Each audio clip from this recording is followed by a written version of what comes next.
അസ്സലാമു അലൈക്കും വറഹ്മത്തുള്ളാഹി. ഒരു ചോദ്യം നമ്മുടെ ഗ്രൂപ്പിൽ വന്നിട്ടുണ്ട്, നമുക്ക് കേട്ടു നോക്കാം. അസ്സലാമു അലൈക്കും വറഹ്മത്തുള്ളാഹി. ബഹുമാനപ്പെട്ട തങ്ങളെ സയ്യിദ് ഉസ്താദ് അവരുടെ ഒരു ചോദ്യം.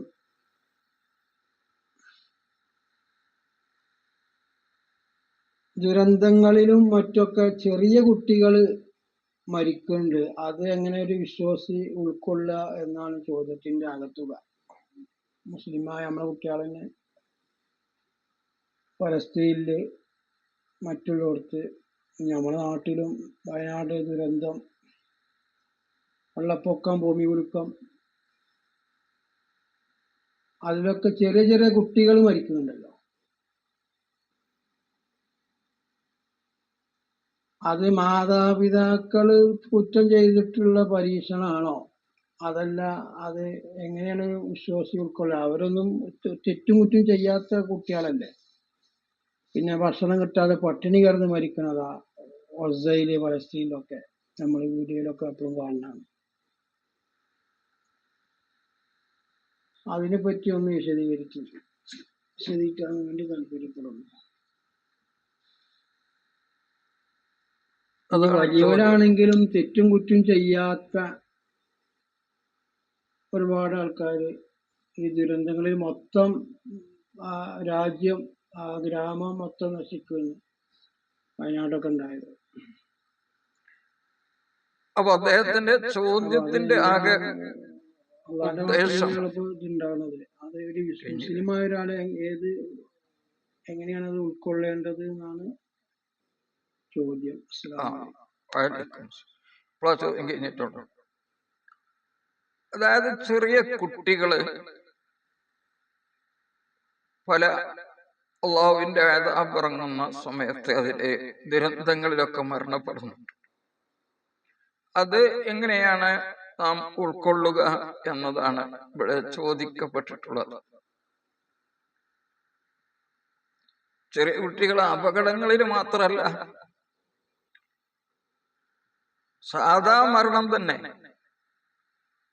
ഗർഭത്തിലുള്ള കുട്ടി പുറത്തു വരുന്നതിന് മുമ്പ് മരിക്കുന്നു, ഗർഭത്തിൽ നിന്ന് പുറത്തു വന്ന ഉടനെ മരിക്കുന്നു, ദിവസങ്ങൾ ജീവിച്ചതിന് ശേഷം മരണപ്പെടുന്നു, ചിലപ്പോൾ മാസങ്ങൾ ജീവിച്ചു മരണപ്പെടുന്നു, വർഷങ്ങൾ ജീവിച്ചു മരണപ്പെടുന്നു ഒക്കെ ഉണ്ട്.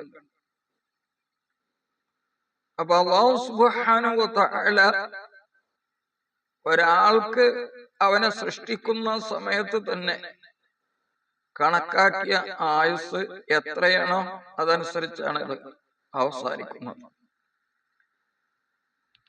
അതോട് കൂടെ തന്നെ ദുരന്തങ്ങൾ സംഭവിക്കുന്ന സമയത്ത് എങ്ങനെയാണ് ചെറിയ കുട്ടികൾ, അതുപോലെ തെറ്റൊന്നും ചെയ്യാതെ ജീവിക്കുന്ന സാലിഹ്യങ്ങളായ ആളുകൾ, ഇവരൊക്കെ മരണപ്പെടുന്നത്? ചില ആളുകൾക്ക് ചിലപ്പോൾ അങ്ങനെ സംശയം ഉണ്ടാവാം. അതുകൊണ്ട് റസൂലുള്ളാഹി സ്വല്ലല്ലാഹു അലൈഹി വസല്ലം തങ്ങൾ ബഹുമാനപ്പെട്ട നുഅ്മാൻ ബിൻ ബശീർ റളിയല്ലാഹു അൻഹുമ നിവേദനം ചെയ്യുന്ന ഹദീസിൽ കാണാൻ അവർ പറയുകയാണ്, ഖാല റസൂലുള്ളാഹി സ്വല്ലല്ലാഹു അലൈഹി വസല്ലം, നബി സല്ലല്ലാഹു അലൈഹി വസല്ലം പറഞ്ഞു, ഈ സംശയം പോകുന്നതിന് വേണ്ടി ഉദാഹരണ സഹിതമാണ് അള്ളാഹുവിന്റെ റസൂൽ സ്വല്ലല്ലാഹു അലൈഹി വസല്ലം തങ്ങൾ ഇത് നമുക്ക് വിവരിച്ചു തരുന്നത്.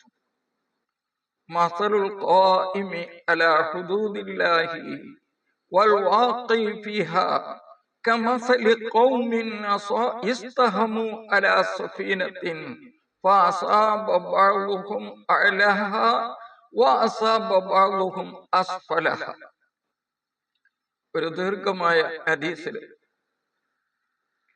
നബി സല്ലല്ലാഹു അലൈഹി വസല്ലം തങ്ങൾ പഠിപ്പിക്കുകയാണ്, മസലുൽ ഖായിമി അലാ ഹുദൂദില്ലാഹ്, അല്ലാഹു പറഞ്ഞ എല്ലാ നിയമങ്ങളും പാലിച്ചുകൊണ്ട് ജീവിക്കുന്ന മനുഷ്യന്റെ ഉദാഹരണം, വൽ വാഖി ഫിഹാ, അല്ലാഹു പറഞ്ഞതായ ഒരു കാര്യങ്ങളും അംഗീകരിക്കാതെ അല്ലെങ്കിൽ ചിലത് എതിര് ചെയ്തുകൊണ്ട് ജീവിക്കുന്ന മനുഷ്യന്റെയും ഉദാഹരണം, കമസലി ഖൗമിൻ, ഒരു ജനതയെ പോലെ, ഇസ്താമു അലാ സഫീനത്തിൻ, അവരൊരു കപ്പല് കയറി യാത്ര ചെയ്യുകയാണ് സമുദ്രത്തിലൂടെ. അങ്ങനെ ആര് ഏത് ഭാഗത്ത് നിൽക്കണം, ഏത് റൂമിൽ ആര് താമസിക്കണം എന്നതിനെ സംബന്ധിച്ച് തർക്കമായപ്പോൾ അവര് നറുക്കെടുത്തു. തർക്കമുണ്ടാവാം. കാരണം ഏറ്റവും താഴെ തട്ടിൽ ജീവിക്കുന്ന ആളുകൾക്ക് പ്രയാസങ്ങളുണ്ടാവും. അവർക്ക് വെള്ളം എടുക്കണമെങ്കിലും മുകളിൽ പോകണം. മുകളിലുള്ള ആളുകൾക്കാണെങ്കിലോ അവർക്ക് സുഖമാണ്. ഇന്നുള്ള ആധുനിക കപ്പലിന്റെ ഈ യുഗത്തിലുള്ള കാര്യമല്ല ഈ ഹദീസിൽ പറയുന്നു. അങ്ങനെ നറുക്കിട്ടപ്പോൾ ചില ആളുകൾക്ക് കപ്പലിന്റെ മുകൾ ഭാഗം കിട്ടി, ചില ആളുകൾക്ക് കപ്പലിന്റെ താഴ്ഭാഗം കിട്ടി. അപ്പൊ താഴെയുള്ള ആളുകൾ അവർക്ക് വെള്ളം, അവർക്ക് കുടിക്കാൻ വേണ്ടി അവർക്ക് വെള്ളം ആവശ്യമായാൽ അവര് അവിടെ നിന്ന് താഴ്ഭാഗത്ത് നിന്ന് നടന്ന് മേൽഭാഗത്തേക്ക് ചെന്നിട്ട് അവര് അവിടെ നിന്ന് വെള്ളമെടുത്ത് താഴ്ഭാഗത്തേക്ക് കൊണ്ടുവരും. അങ്ങനെ ഇത് മുകളിലുള്ളവർക്ക് ഒരു ശല്യമാകും എന്ന് കരുതിയിട്ട് താഴെയുള്ള ആളുകൾ പറഞ്ഞു, ഞങ്ങൾ ഒരു ദ്വാരമുണ്ടാക്കുകയാണ്, ഞങ്ങളുടെ റൂമിൽ തന്നെ ഈ കപ്പലിന്റെ ഏറ്റവും താഴ്ഭാഗത്ത് ഞങ്ങൾ ഒരു ദ്വാരമുണ്ടാക്കുകയാണ്. മുകളിലുള്ള ആളുകളെ ബുദ്ധിമുട്ടിക്കാൻ ഇനി ഞങ്ങൾ ഉദ്ദേശിക്കുന്നില്ല എന്ന് പറഞ്ഞവര് ദ്വാരമുണ്ടാക്കാൻ തുടങ്ങിയാൽ താഴെയുള്ളവരവിടെ ദ്വാരം ഉണ്ടാക്കിക്കൊണ്ടിരിക്കുമ്പോ അതിനെ തടയാതെ മറ്റുള്ളവർ നോക്കി നിന്നാൽ എന്താ ഉണ്ടാവുക? ഹലകു ജമീഅ. കപ്പലിന്റെ താഴ്ഭാഗത്ത് ദ്വാരം വന്നാൽ വെള്ളം കയറി കപ്പലിലുള്ള എല്ലാവരും ഹലകു ജമീഅ, എല്ലാരും നശിച്ചു പോകും. അതിൽ കുട്ടികളുണ്ടാവാം, ഒരു തെറ്റും ചെയ്യാത്തവരുണ്ടാവാം, പലരും ഉണ്ടാവാം.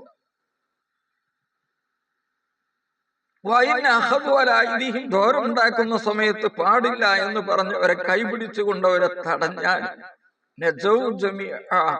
എല്ലാവരും രക്ഷപ്പെടും. ഇതുപോലെയാണ് അല്ലാഹുവിന്റെ അസാബ്.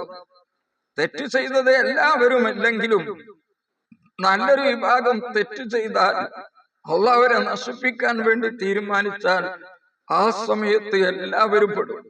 അതിൽ കുട്ടികൾ ഉണ്ടാവാം, നിരപരാധികൾ ഉണ്ടാവാം. ഹദീസിൽ തന്നെ വേറൊരു ഹദീസിൽ കാണാം, ബഹുമാനപ്പെട്ട സൈനബ് ബിൻത് ജഹ്ശ് റളിയല്ലാഹു അൻഹ അവര് പറയുകയാണ്, നബി സല്ലല്ലാഹു അലൈഹി വസല്ലം തങ്ങൾ ഒരിക്കൽ വീട്ടിലേക്ക് കയറി വന്നു. ഫസഅൻ, ഒരു പേടിച്ച നിലക്ക്, യഖൂലു, ഭയത്തോടുകൂടെ കയറി വന്നിട്ട് പറയുകയാണ്, വൈലുൽ ലിൽ അർബി മിൻ ശർരിൻ ഖദ് ഖറബ. അറബികൾക്ക് ഒരു നാശം അടുത്തിരിക്കുന്നു എന്ന് പറഞ്ഞു. ആ സമയത്ത് ബഹുമാനപ്പെട്ടവർ ചോദിച്ചു, അനുഹ്ലകു വഫീന സ്വാലിഹൂൻ, എങ്ങനെയാണ് നമ്മളെ നശിപ്പിക്കുക? നമ്മളെ കൂട്ടത്തിൽ സ്വാലിഹീങ്ങളായ ആളുകളില്ലേ, ചെറിയ കുട്ടികളില്ലേ? നബി സല്ലല്ലാഹു അലൈഹി വസല്ലം തങ്ങൾ പറഞ്ഞു, നഅമ്മദേ ഇദ അക്സുറൽ ഖബസു, തെറ്റ് ചെയ്യുന്ന ആളുകൾ വർദ്ധിച്ചാൽ അല്ലാഹു സുബ്ഹാനഹു വ തആല അദാബറക്കും, ഇറങ്ങുന്ന സമയത്ത് എല്ലാവരെയും അത് ബാധിക്കും.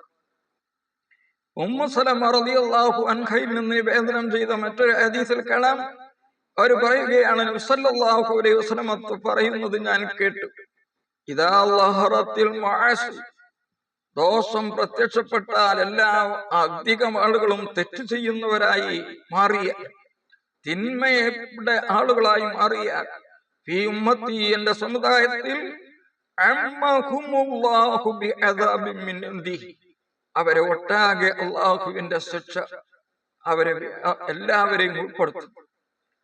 അപ്പോ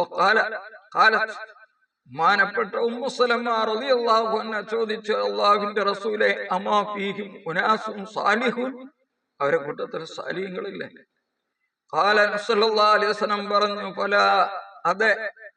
കൈഫ യസ്നഉ ഉലൈക. അപ്പൊ ഉമ്മു സലമ ബീവി ചോദിക്കണം, അവരെ എന്താ ചെയ്യുക? ഖാല സല്ലല്ലാഹു അലൈഹി വസല്ലം തങ്ങൾ പറഞ്ഞു, യുസീബുഹും മാ അസാബൻ നാസ്, ജനങ്ങൾക്ക് എത്തിയത് അവർക്കും എത്തും. അദാബ് ഇറങ്ങുമ്പോൾ എല്ലാവർക്കും അദാബ് ഉണ്ടാകും. വെള്ളപ്പൊക്കം ഉണ്ടാകുമ്പോൾ എല്ലാവരും അതിൽപ്പെടും. അങ്ങനെ അല്ലാഹുവിന്റെ എല്ലാ ദുരന്തങ്ങൾ ഉണ്ടാകുമ്പോഴും അങ്ങനെ സംഭവിക്കും. പിന്നെ അല്ലാഹു സുബ്ഹാനഹു വ തആല അതിൽ നിന്നുള്ള നിരപരാധികളായ ആളുകളെ അല്ലാഹുവിന്റെ റഹ്മത്തിലേക്ക്, സ്വർഗത്തിലേക്ക് അല്ലാഹു നീക്കും. ഒരു മനുഷ്യൻ ഇവിടെ ഭൂമിയിൽ വരുന്നത് തന്നെ ഇവിടെ ഇന്നത്ര വർഷം ജീവിക്കണം എന്നതല്ല ലക്ഷ്യം. ഒരു ദിവസം ജീവിച്ചാലും ഒരു മണിക്കൂർ ജീവിച്ചാലും അവന്റെ പ്രധാനമായ ലക്ഷ്യം സ്വർഗമാണ്.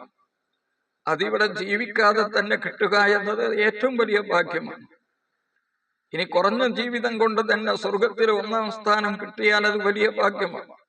അതാണ് ഈ ചെറിയ കുഞ്ഞുങ്ങൾക്കും അതുപോലെയുള്ളവർക്കൊക്കെ ലഭിക്കാൻ പോകുന്നത്. മുസ്ലിമിന്റെ കുട്ടികൾ പോലും സ്വർഗത്തിലാണെന്നാണ് പരിശുദ്ധമായ ഇസ്ലാം പഠിപ്പിക്കുന്നത്.